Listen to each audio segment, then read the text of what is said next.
5 जनवरी 1995 को दिव्य योग मंदिर ट्रस्ट की स्थापना से शुरू हुई योग, आयुर्वेद और स्वदेशी की यात्रा ऋषियों के ज्ञान को, वैदिक ज्ञान को विश्व पटल पर प्रतिष्ठापित करने के लिए जो लगभग आज से 18 वर्ष पहले अनुष्ठान प्रारंभ हुआ, शून्य से आज वो एक शिखर पर पहुंच चुका है। यूँ तो 5 जनवरी 1995 से पहले भी सेवा का यह अनुष्ठान जारी था बिना ट्रस्ट के रजिस्ट्रेशन के। आज कुल मिलाकर के लगभग 2 दशक से ज़्यादा का समय बीत चुका है और इन 2 दशकों में जो कुछ हुआ है उसने विश्व का एक नया कीर्तिमान स्थापित किया है। यद्यपि आज़ादी के बाद योग, आयुर्वेद और संपूर्ण वैदिक ज्ञान का सत्ता, संपत्ति और व्यवस्था पर जिनका कब्जा था, उन लोगों ने अपनी संपूर्ण ऋषि परंपराओं का षड्यंत्र पूर्वक अनादर किया, उसको नेपथ्य में धकेलने की कोशिश की। लेकिन उस सब के बावजूद देश के करोड़ों लोगों के सहयोग की बदौलत आज पतंजलि योगपीठ, यह प्रथम चरण है जहां मैं खड़ा हूं। मेरे दाईं और बाईं ओर ये पार्किंग है। यहाँ पर देश से, पूरी दुनिया से लोग आते हैं और आरोग्य लाभ पाते हैं। अंदर भी यहाँ पर सैकड़ों गाड़ियों की पार्किंग की व्यवस्था है, तो सड़क के बाहर भी ऐसी एक बड़ी व्यवस्था है। यहाँ दाईं और बाईं ओर जहाँ पार्किंग भी है, वहाँ पर भी इस तरह से, चाहे आप मेरे यहाँ बाईं ओर देख सकते हैं, व्यवस्था ऐसी रखी गई है कि आपको गाड़ी अंदर खड़ी भी होगी तो लगभग दिखाई नहीं देगी। कोशिश की गई है कि प्राकृतिक सौंदर्य बरकरार रहे। इस पूरे परिसर में कोशिश ये की है, प्रयत्न किया गया है कि जो हमारी ऋषि परंपरा है, जो हमारे पूर्वजों ने प्रकृति के साथ हमें रहना सिखाया है, हम लोगों को ये संदेश दे सकें कि हम प्रकृति का आदर करें। हमारे यहाँ पर जहाँ मातृदेवो भव, पितृदेवो भव, आचार्य देवो भव, अतिथि देवो भव, इसके साथ साथ राष्ट्र देवो भव, वायु देवता, सूर्य देवता, चंद्रमा देवता, अग्नि देवता, पृथ्वी देवता, हम संपूर्ण जड़ चेतन प्रकृति का सम्मान करें। तो यहाँ इन अलग अलग औषधीय वृक्षों से लेकर के फिर अलग अलग प्रकार की वाटिकाएं, नवग्रह वाटिका से लेकर के, और क्योंकि यंगस्टर्स से लेकर के, बुजुर्गों से लेकर के बच्चों तक सब आते हैं, तो ऋषि मुनियों के फोटो, महर्षि चरक है, महर्षि सुश्रुत हैं जो आप मेरे पीछे देख रहे हैं, इस तरह से महर्षि धन्वंतरी का है, एक पूरी वाटिका उधर बनाई हुई है, वहाँ आपको ले चलेंगे। अलग अलग ये जो पूरा परिसर है पतंजलि योगपीठ का, 2006 में इसका उद्घाटन हुआ, शायद 2004 में इसकी नींव डाली गई थी और उसके बाद में लगभग 2 वर्षों में ये बनकर के परिसर तैयार हो गया, जो आज योग, आयुर्वेद और वैदिक ज्ञान की दृष्टि से देखें तो जितना बड़ा संस्थान, विश्व स्तरीय इंफ्रास्ट्रक्चर ही नहीं, विश्व स्तरीय ये बाह्य ढांचा ही नहीं, वर्ल्ड क्लास इंफ्रास्ट्रक्चर के साथ साथ एक स्पिरिचुअल कैरेक्टर इस संस्था के अंदर हमने देने की कोशिश की है। श्रद्धेय आचार्य बालकृष्ण जी का तप और पुरुषार्थ है कि आज पतंजलि योगपीठ इतने बड़े रूप में खड़ा है जिसकी कोई कल्पना भी नहीं कर सकता। यहाँ हजारों लोगों के लिए ओपीडी की व्यवस्था रखी गई है, जिनको योग, आयुर्वेद, प्राकृतिक चिकित्सा, पंचकर्म, षटकर्म, एक्यूप्रेशर और जो हमारी जो प्राचीन उपचार की विधाएं हैं उसके अनुसार उनको यहाँ ट्रीटमेंट देने की कोशिश की जाती है। और आइए हम आपको आगे ले चलते हैं इस परिसर के अंतर्गत कि जब 95 में ट्रस्ट प्रारंभ हुआ, उसके साथ साथ ये ट्रस्ट के अनेक आयाम आगे बढ़े। उसमें एक आयाम जिसको आप यहाँ देख रहे हैं, अभी आपको हम उसका एक संक्षेप से परिचय करवा रहे हैं कि इन 18 वर्षों में संस्थान ने जो कुछ अचीव किया है उसका एक छोटा सा सिंहावलोकन कर रहे हैं। थोड़ा सा आपको एक नमूना दिखा रहे हैं। मैं कह रहा था कि यहाँ पर देश और विदेश से हजारों भाई बहन उपचार के लिए आते हैं। करीब 5,000 लोगों की ओपीडी की व्यवस्था है। आईपीडी में भी सैकड़ों लोगों के आवास की यहाँ पर व्यवस्था की गई है। यहाँ सामान्य आवास से लेकर के, मैंने डोमेट्री से लेकर के कूलर वाले रूम्स आप मेरे दाईं तरफ देख सकते हैं, और इनसे लेकर के एयर कंडीशन रूम से लेकर के, और यहाँ अन्नपूर्णा में करीब 5,000 लोग भोजन कर सकते हैं। ये महर्षि चरक, महर्षि सुश्रुत और सब ऋषि मुनियों को याद करते हुए इसमें इस तरह का स्ट्रक्चर देने की कोशिश की है कि यहाँ पर आकर के लोगों को अपनी ऋषि परंपरा का दर्शन हो, और फव्वारे आदि भी लगाए गए हैं कि जिससे कि जो बच्चे आते हैं उनको यहाँ पर एक अनुकूल वातावरण मिल सके। और इस पूरी प्रक्रिया में, क्योंकि अभी मैं कुछ बताना यहाँ पर चाह रहा हूँ, तो बाद से माँ बाप यहाँ पर आए हुए अपने बच्चों के साथ वर्ष की छुट्टियाँ मना रहे हैं। बहुत से बच्चे अपने स्कूलों से आए हुए हैं, और कुछ जो है यहाँ पर उपचार के लिए आए हुए हैं। तो कुछ पतंजलि योगपीठ अपने आप में एक तीर्थ बन चुका है। तो जब लोग हरिद्वार के लिए आते हैं तो हरिद्वार के साथ साथ वो पतंजलि योगपीठ जब तक नहीं आते हैं तब तक वो मानते हैं कि उनकी यात्रा पूरी नहीं हुई है। मैं कह रहा था अलग अलग यहाँ औषधियों की, पीछे आप देख रहे थे नवग्रह वाटिका है, अलग अलग प्रकार के यहाँ पर इस तरह से पुष्प आदि लगाए गए हैं, वाटिकाएँ लगाई गई हैं कि जिससे कि लोग यहाँ पर आकर के शकुन महसूस करें। और ये मेरे दाहिनी तरफ आप पूरा देख रहे हैं, ये अन्नपूर्णा की व्यवस्था है यहाँ पर पूरी। यहाँ पर एक ये आर्टिफिशियल एक पहाड़ी बनाई गई है महर्षि धन्वंतरी के साथ। आयुर्वेद के जनक हैं महर्षि चरक, महर्षि सुश्रुत, महर्षि धन्वंतरी, और योग आयुर्वेद उनका संयुक्त रूप से प्रतिनिधित्व करते हैं महर्षि पतंजलि। तो ये मैं कह रहा था कि यहाँ पर ये वाटिका बनाई गई है जहाँ पर सब बच्चे भी आकर के बहुत एंजॉय करते हैं। हम भी आपको ले चलते हैं इस वाटिका पर। हम तो इस वाटिका पर कभी गए नहीं हैं, लेकिन आज आपको इसके टॉप पर ले चलते हैं। और यहाँ बच्चे बहुत जाते हैं, मैं पहली बार जा रहा हूँ। और यहाँ से आपको एक छोटा सा दर्शन कराते हैं पतंजलि योगपीठ का। पतंजलि योगपीठ में मैं कह रहा था, बाहर ये बड़ा द्वार है जहाँ दिल्ली से हरिद्वार की ओर लोग प्रस्थान करते हैं। और फेज, ये प्रथम चरण है, फेज 1, फेज 2 इसके सामने जहाँ पर शिविर लगते हैं वहाँ भी आपको ले चलेंगे हम।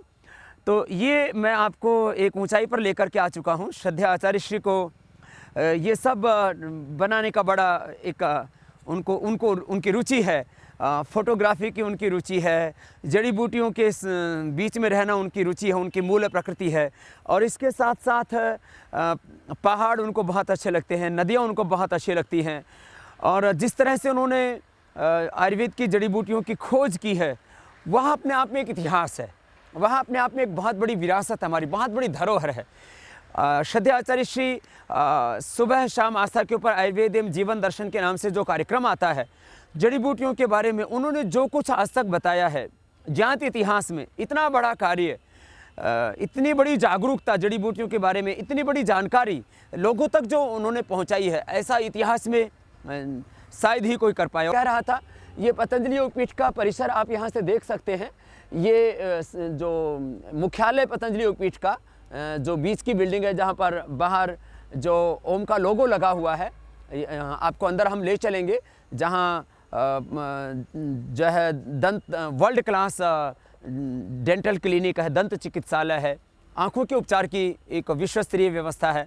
वहीं पर आयुर्वेद की चिकित्सा के अनुसार जो अलग अलग आयुर्वेद की जो परंपराएं हैं, उनके अनुसार किस तरह से उपचार दिया जाता है, और जो भी आधुनिक निरीक्षण के तरीके हैं, अल्ट्रासाउंड से लेकर के एक्सरे से लेकर के, और सारे पैथोलॉजिकल लैब जिसमें हजारों लोगों के प्रतिदिन निरीक्षण की व्यवस्था है।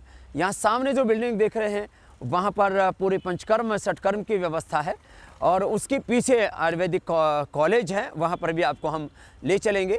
यहाँ जो लोग आते हैं उनके लिए बैंकिंग की फैसिलिटी के लिए अलग अलग बैंक्स हैं यहाँ पर, भारतीय स्टेट बैंक से लेकर के, और पंजाब नेशनल बैंक और इनके साथ साथ में जो है जो नित्य प्रयोग की स्वदेशी वस्तुएं हैं, तो स्वदेशी वस्त्र से लेकर के स्वदेशी वस्तुओं का एक पूरा का पूरा यहाँ पर एक व्यवस्था की गई है कि जो लोग आएँ उनको इस तरह की ये सुविधा भी यहाँ पर मिल सके। और मैं आपसे बात कर रहा था कि ये अलग अलग सेवा के प्रकल्प, ये एक भाग है पतंजलि योगपीठ का, ये एक परिसर है जहाँ पर आप ये सब देख रहे हैं।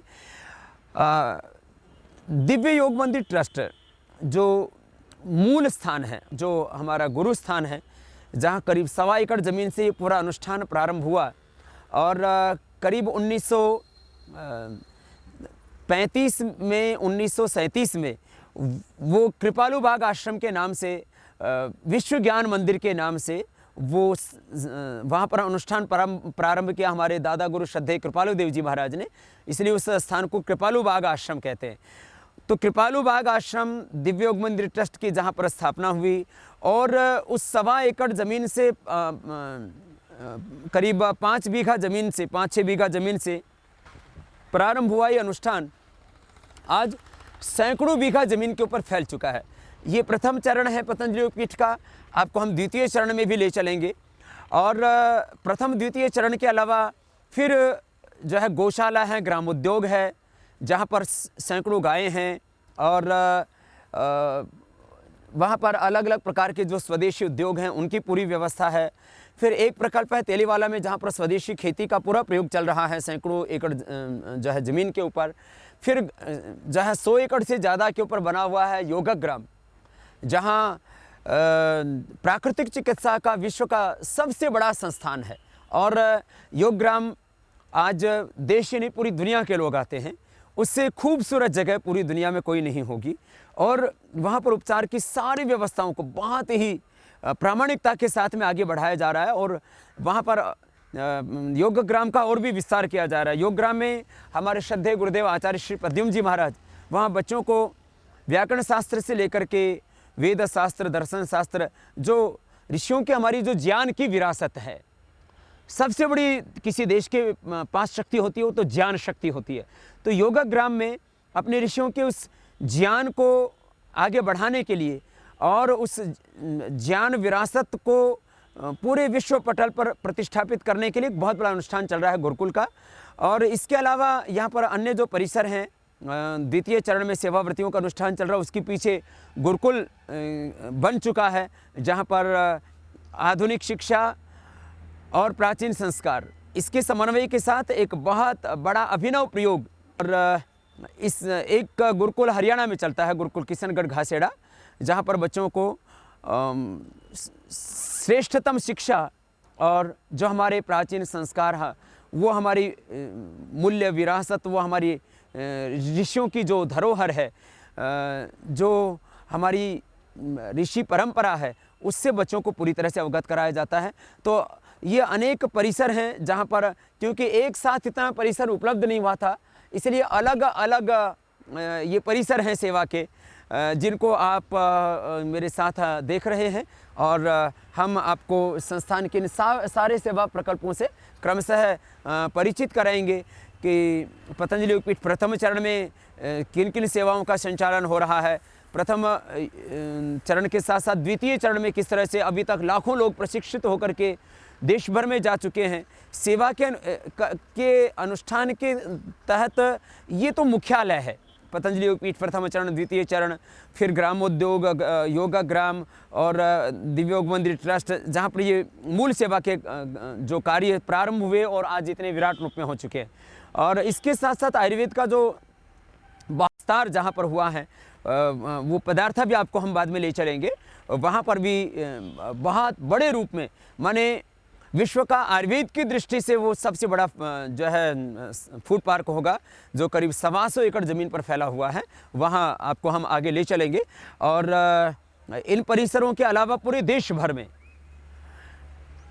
हजारों नहीं लाखों जो कार्यकर्ता प्रामाणिकता के साथ सेवा कर रहे हैं। और अब तो ग्राम, प्रखंड, बूथ, वार्ड स्तर पर भी नियमित योग की कक्षाओं के संचालन से लेकर के, और देश के लोग जिन मुद्दों के साथ रोज़ जूझते हैं, साधारण आदमी की ना पुलिस में एफआईआर दर्ज होती है, ना उसका स्कूल में एडमिशन हो पाता है, स्कूल में जो है बच्चों को अध्यापक ना पढ़ाने के लिए ठीक से आता है, ना वहाँ पर कोई अनुशासन नाम की चीज़ रह गई है। बहुत कुछ स्तर गिरा है हमारे समाज में और सभी क्षेत्रों में प्रामाणिकता से काम करने के लिए अभी लाखों कार्यकर्ता ज़मीनी स्तर पर काम कर रहे हैं और सेवा के लाखों प्रकल्प, माने मैं तो कहता हूँ एक योग की जो कक्षा है वो व्यक्ति निर्माण, चरित्र निर्माण और राष्ट्र निर्माण के लिए शक्तिपीठ का काम कर रही है।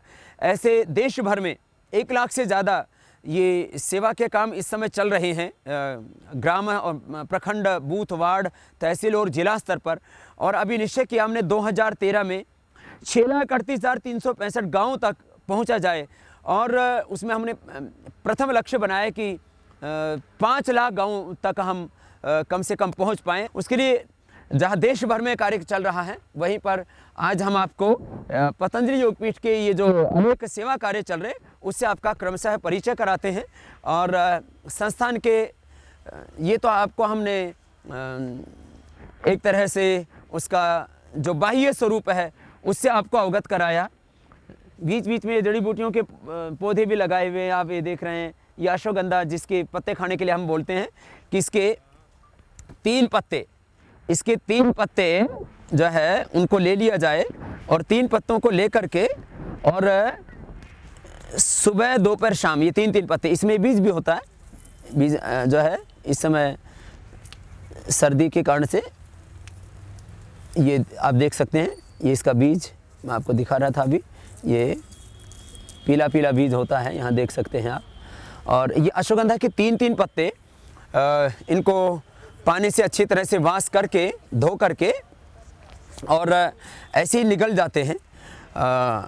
इसका टुकड़ा करके अच्छे से इसको साफ़ कर लिया और साफ़ करने के बाद में क्योंकि धूल मिट्टी आदि जम जाती है और इन पत्तों को अच्छी तरह से वॉश करके और फिर इसको हाथ में ही ऐसे तोड़ सकते हैं, हाथ में तोड़ करके और या तो मुंह में भी ऐसे चबा करके और इसको खा सकते हैं। अश्वगंधा के पत्ते खाने से वेट कम होता है, जो ओवरवेट है उनके लिए इससे बेहतर कोई चीज़ नहीं हो सकती। और अश्वगंधा का चूर्ण खाने से वजन बढ़ता है, तो जो अंडरवेट हैं उनको अश्वगंधा और शतावर का चूर्ण खाना चाहिए और जो ओवरवेट हैं उनको अश्वगंधा के पत्ते खाने चाहिए, ऊपर से गर्म पानी पी लेना चाहिए। तो 1 महीने में 3 से 5 किलो वजन घटा सकते हैं और इसके साथ यदि गोमूत्र पी लिया जाए तो 5 से 7 किलो तक भी वेट कम हो सकता है।